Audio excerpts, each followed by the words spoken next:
বিসমিল্লাহির রহমানির রহিম। প্রিয় শিক্ষার্থীরা, আমি তোমাদের এখন পরিমিতি, সাধারণ গণিতের পরিমিতি অধ্যায়ের কিছু অঙ্ক দেখাবো, যে অঙ্কগুলো তোমাদের খুব দরকার। তো এখানে লেখা আছে কি, একটি বর্গক্ষেত্রের পরিসীমা একটি আয়তক্ষেত্রের পরিসীমা সমান। আয়তক্ষেত্রের দৈর্ঘ্য প্রস্থের 3 গুণ, ক্ষেত্রফল হলো 1200 বর্গমিটার। আবার দেওয়া আছে একটি রম্বসের পরিসীমা 80 সেন্টিমিটার এবং ক্ষুদ্রতর কর্ণ 24 সেন্টিমিটার। প্রথম প্রশ্ন কি, বৃত্তের ব্যাস ও পরিধির পার্থক্য 66 সেন্টিমিটার হলে ব্যাসার্ধ বের করো। আমরা জানি বৃত্তের ব্যাস সমান 2r, যেখানে আর হলো ব্যাসার্ধ, আর হলো বৃত্তের ব্যাসার্ধ, এবং বৃত্তের পরিধি 2πr। শর্ত মতে এদের পার্থক্য বলতে কি বোঝায়? বিয়োগফল 2πr - 2r সমান 66, বা 2r কমন নিলে পাই মাইনাস 1 সমান 66, বা 2r পাইয়ের মান 3.1416 মাইনাস 1 সমান 66, বা 2r গুণ 2.1416 66, বা r সমান 2 গুণ 2.1416। অর্থাৎ এখানে বৃত্তের ব্যাস ও পরিধির পার্থক্য 66 সেন্টিমিটারের ব্যাসার্ধ বের করা, অর্থাৎ আর বের করার জন্য বলছি। অর্থাৎ এখানে যদি আমরা ক্যালকুলেশন করি, ক্যালকুলেটর দিয়ে ভাগ করি, তাহলে উত্তর হয়ে যাবে।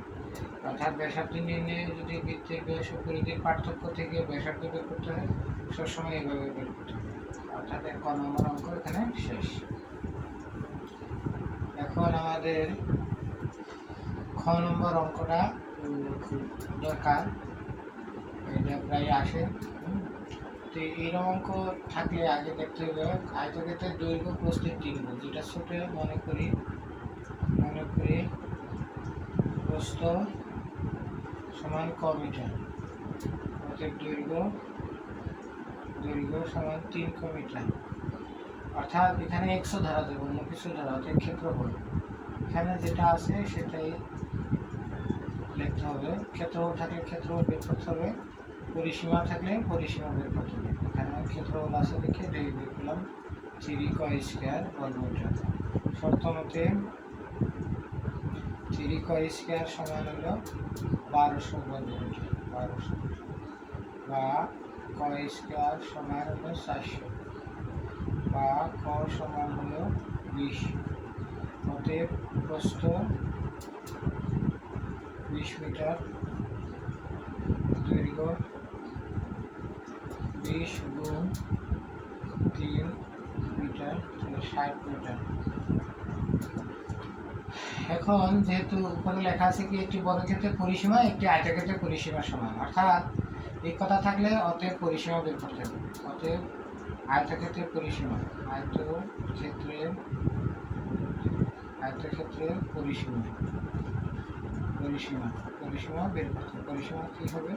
2 গুণ দৈর্ঘ্য যোগ প্রস্থ, দৈর্ঘ্য এত, প্রস্থ এত, মিটার, তাহলে 2 গুণ 80 মিটার, 160 মিটার।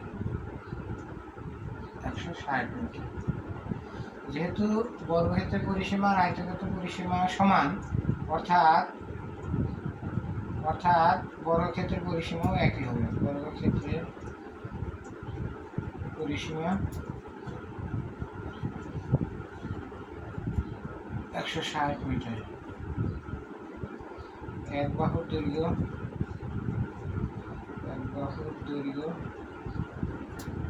কত? তাহলে 160 ভাগ 4 মিটার, তাহলে 40 মিটার। অতএব ক্ষেত্রফল 40 হোল স্কয়ার বর্গমিটার। তাহলে কি দাঁড়াইতেছে 100 বর্গমিটার। আচ্ছা,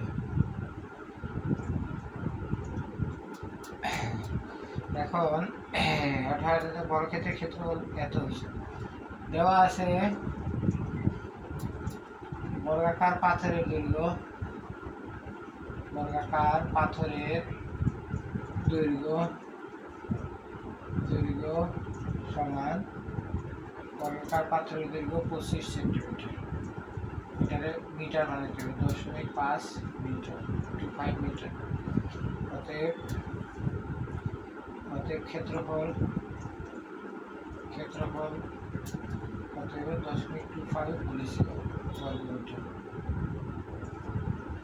তাহলে 0.25 625 এরকম হবে বর্গমিটার। অতএব পাথর লাগবে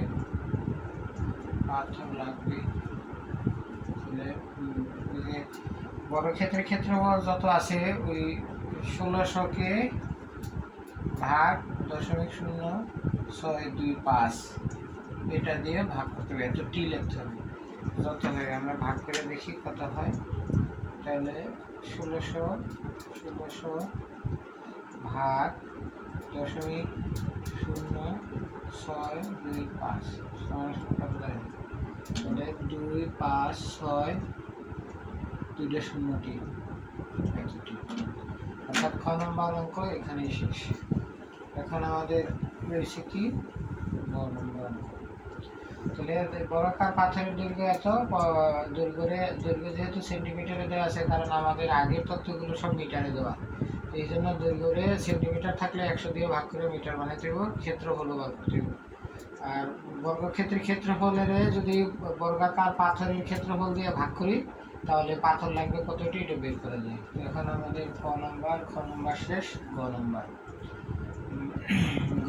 অঙ্ক মনে করি এ বি সি ডি একটি রম্বস, ঠিক আছে। এর এসি ও বিডি কর্ণদ্বয় পরস্পর ও বিন্দুতে মিলিত হয়।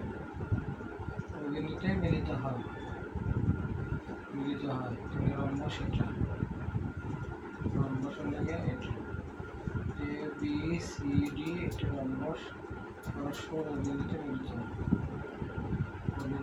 হয়। এখানে এ বি সমান বিসি সমান সিডি সমান ডি। অতএব রম্বসের পরিসীমা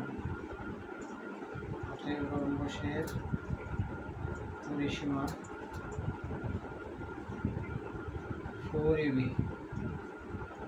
অর্থাৎ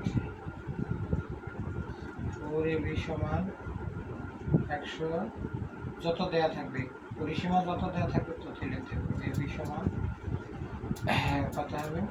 AB সমান তোমার হবে 20, 4 20 80, অর্থাৎ প্রত্যেক বাহুর দৈর্ঘ্য। আবার